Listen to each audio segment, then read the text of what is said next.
E aí, gente? Tudo bem com vocês? Beleza. Hoje a gente vai mergulhar de cabeça num tema que, para muita gente, pode parecer meio indigesto, sabe? A justificação pela graça, mediante as fé. Mas relaxa que a gente vai desvendar esse mistério junto. É isso aí. A gente vai destrinchar tudo pra ficar bem claro, bem facinho de entender. Que nem um pão de queijo quentinho saindo do forno, né? Mas me explica uma coisa antes de a gente começar. Manda. Quando a gente fala de justificação, nesse contexto, o que isso quer dizer exatamente? Não é tipo justificar nosso Deus, né? Boa pergunta. É. A justificação, nesse caso, tem a ver com a gente ser declarado justo diante de Deus, mesmo com todos os nossos deslizes, sabe? É como se a gente ganhasse um set divino. Entendi. Tipo, como se a gente recebesse um perdão total, assim. Isso, um perdão total, É? completo. Mas é aí que tá a beleza da coisa. O texto de Romanos, capítulo 3, versículos 4 e 5, deixa bem claro que a justiça de Deus é absoluta, não importa o quanto a gente tente se justificar sozinho.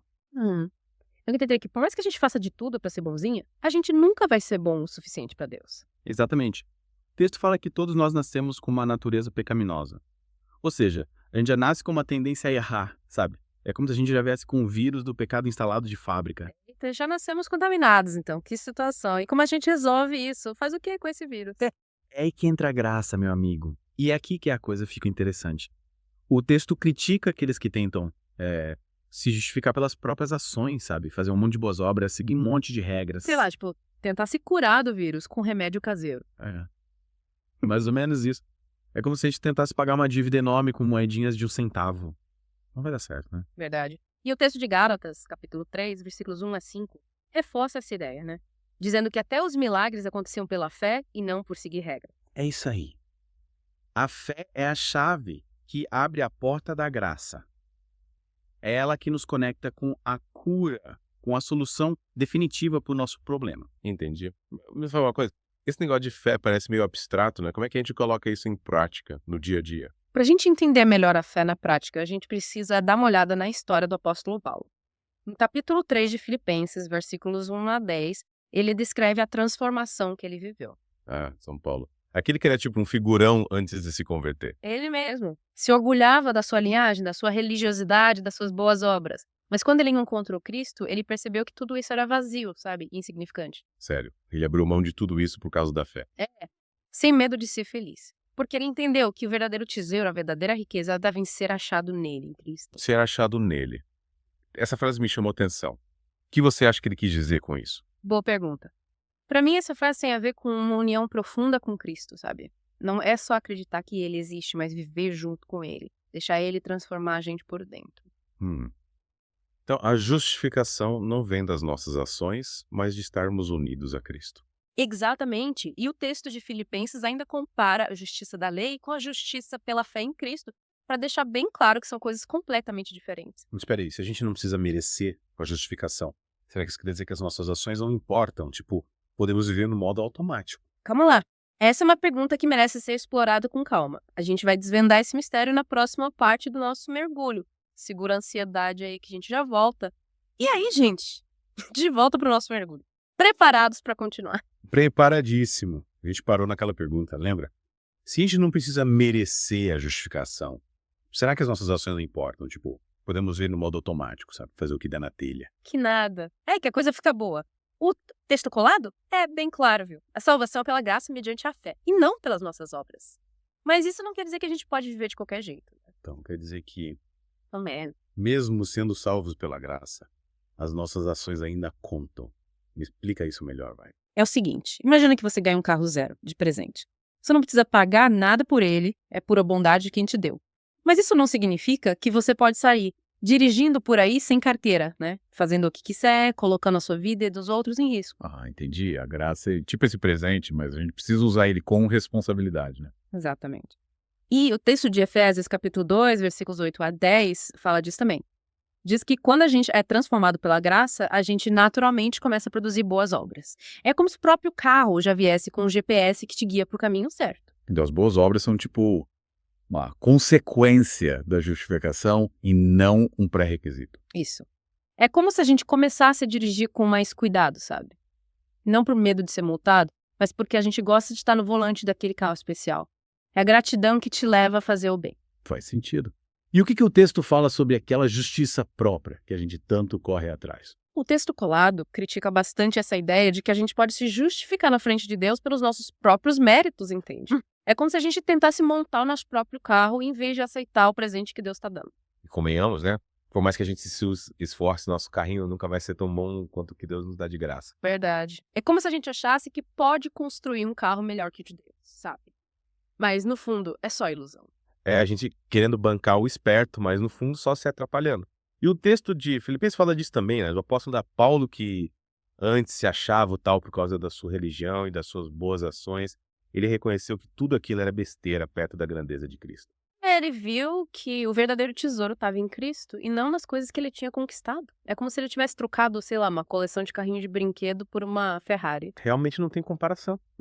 Mas essa mudança, essa virada de chave só aconteceu por causa da fé, né? Foi a fé que abriu os olhos do Paulo. Com certeza, a fé é o que faz a graça funcionar, sabe? Sem fé a gente fica parado e não consegue aproveitar a viagem. E o texto de Romanos, que a gente já falou antes, fala da justiça de Deus, né? Que aparece justamente quando a gente admite que não é justo. É como se a gente falasse, olha, eu não sei dirigir, eu preciso de ajuda, e Deus assume o volante. É como se a gente finalmente deixasse Deus dirigir e falasse, ô, cuida de tudo, porque eu não sei o que eu tô fazendo aqui. Sabe o que é mais legal? E que? Essa viagem com Deus no volante é muito mais emocionante do que qualquer aventura que a gente pudesse planejar sozinho. A graça leva a gente para lugares que a gente nem imaginava, paisagens incríveis, é uma experiência inesquecível. Nossa, que legal! Mas ainda tem uma dúvida? Qual é o papel das boas obras na vida do cristão se a gente já é salvo pela graça? É tipo, posso relaxar e deixar a vida me levar. Opa. Relaxar nunca? Essa pergunta tão importante que merece um tempinho só para ela. Segura aí que a gente já volta para desvendar esse mistério. Voltamos. E aí, pronto para desvendar o último mistério do nosso papo sobre justificação pela graça. Se a gente é salvo pela graça, qual é o papel das boas obras na vida do cristão? Me explica essa. Beleza. A gente já viu que as boas obras não são um jeito da gente alcançar a salvação, né? Mas sim, um resultado dela. É como se, depois de aquele carrão zero que a gente tava falando, se quisesse sair mostrando ele pra todo mundo, de tão feliz e grato que você tá. Ah, me entendi. Tipo, a gente faz o bem porque já recebeu o bem, é isso. É isso aí. É como se a gente, depois de se livrar daquela multa eterna, quisesse ajudar outros motoristas a se livrarem das deles também. Mostrar o caminho certo, sabe? Compartilhar a alegria de ter um carro novo pra dirigir na estrada da vida e essa vontade de ajudar. Ela vem naturalmente, sabe? É a graça transbordando. Entendi. Mas e se a gente fizer uma besteira?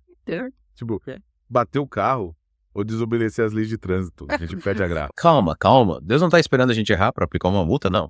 A graça é um presente que não tem volta. O texto de Romanos fala disso. A fidelidade de Deus não muda por causa dos nossos erros. Ele continua sendo justo e amoroso mesmo quando a gente erra feio. A graça dele cobre tudo, entendeu? Ufa, que alívio. Sabia que a graça de Deus é tão grande assim? Me deixa mais tranquilo. Mas então, se a gente não pede a graça por causa dos nossos erros, isso significa que a gente pode viver de qualquer jeito, fazer o que der na telha. Claro que não, né?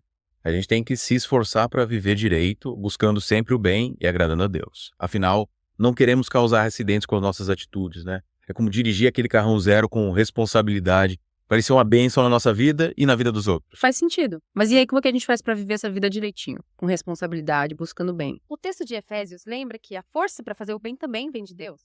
É como se ele nos desse um manual de instruções, sabe? Um professor particular pra nos ensinar a dirigir direito. A gente só precisa se conectar com ele através da oração, da leitura da Bíblia, da conversa com outros cristãos e pedir a direção dele pra cada decisão. Legal. Então a gente faz o bem não por obrigação, mas por gratidão e amor, né? É como se a gente quisesse agradecer de alguma forma por aquele presente incrível que a gente recebeu. Exatamente. E esse agradecimento não precisa ser com grandes obras, sabe? Coisas mirabolantes. O texto de Gálatas mostra que até as pequenas coisas, feitas com fé e amor, podem fazer uma diferença enorme na vida das pessoas. É como dar uma carona para alguém que está perdido, oferecer um copo d'água para quem está com sede, um abraço para quem está triste. Coisas simples, mas que mostram o amor de Deus em ação. Que legal. Então, no final das contas, a justificação pela graça nos liberta para viver uma vida com mais sentido, né? Sem precisar ficar contando pontos ou se preocupando com multas.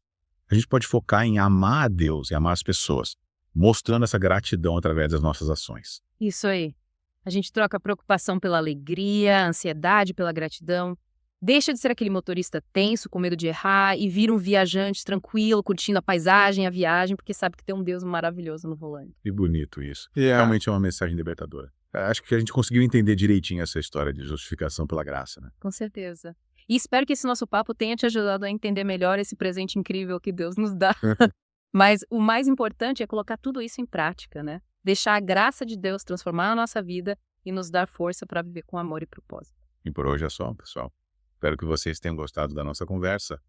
Fiquem com Deus e até a próxima. Valeu, gente. Um abraço e até mais.